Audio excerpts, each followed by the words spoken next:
Good morning, my name is Trin, and today we're going to do medication administration.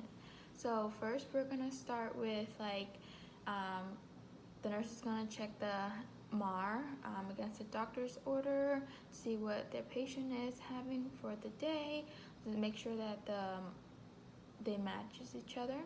And then the 7 medication rights are a right patient, which include the 2 identifiers: right medication, right dose, right route, the right time, right documentation, and lastly, that patient has the right to refuse. So that's I believe that's 8, not 7, but and then you check to see if the patient's allergic to anything. They will be documented in their chart. And then once you verify that the medication is correct, then you go to the Pyxis and you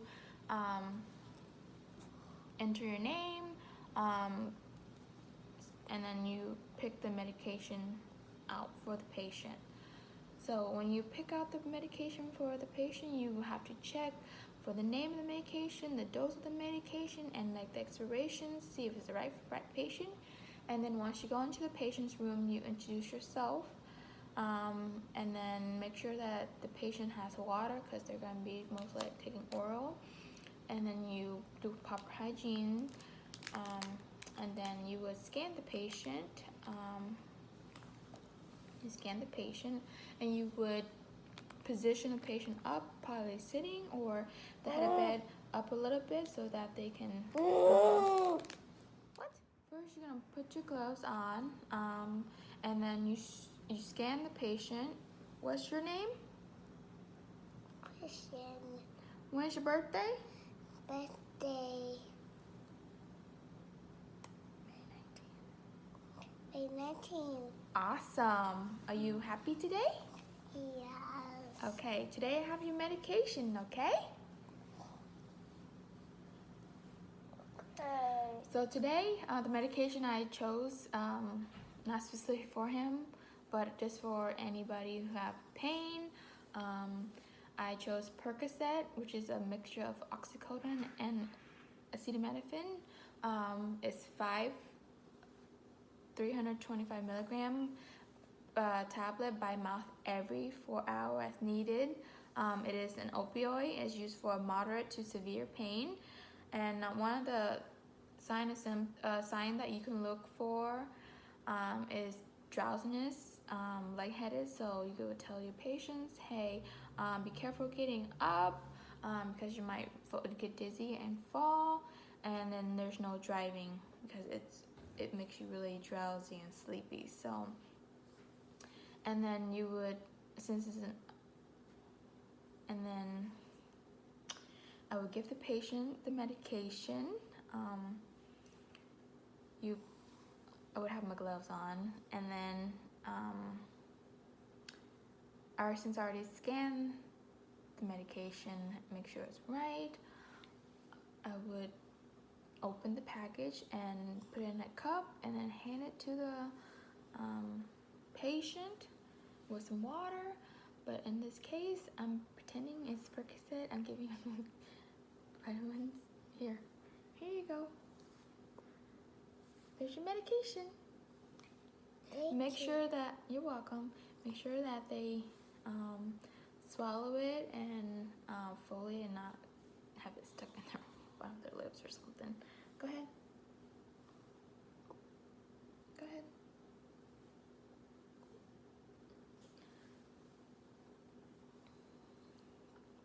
Go ahead. Is it yummy? Okay. Okay. And then you offer them a cup just to help it go down. Okay, so for my injection one, I'm gonna use Lovenox, which is a low molecular weight heparin. It's used to prevent blood clot for like DVT. So I have here 40 milligram per 0.4 milliliter injection. It's supposed to go sub-Q every 24 hours, and it's patients receiving it at 8 o'clock a.m. in the morning. So one of the risk factor for Lovenox is that their risk for bleeding. So I would tell the patient that maybe they should check their skin, if there's any bruising, any abnormal change in the skin, or like if they're peeing blood, or if their urine is a little red, or if their bowel movement has some type of blood in it. So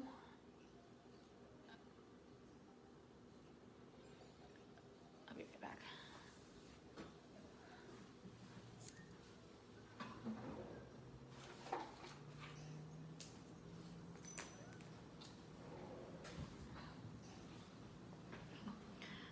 Okay, so I already checked the medication for the patient. My patient magically turned to a bear, but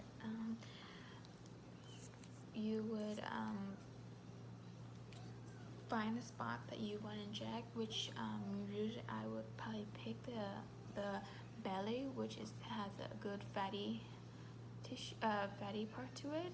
I might inject in the lower left quadrant of the bear at a 90-degree angle.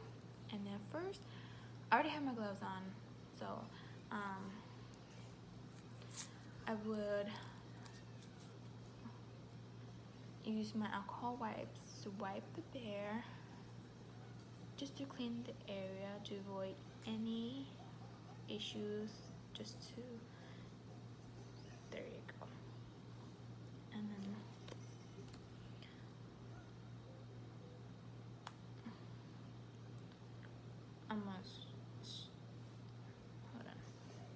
I'm gonna grab a good meaty portion of the belly so that I don't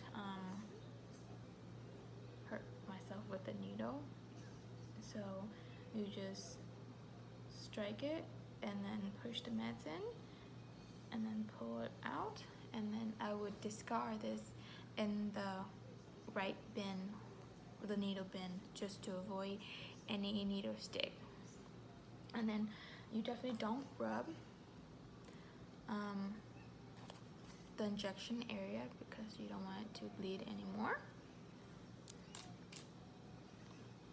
And then that's it for the medication part. You would put the patient back to where he is, lower the bed, lower the head of the bed, just make sure the call light is there, ask the patient if they need anything, and then you go ahead and document in your computers stating that you gave them Lovenox and Percocet at this time, and you explain to the patient that some of the side effects and what you watch for, and then tell the patients that you would come back, check them about an hour or so when you do another round of rounding. Okay, so that's the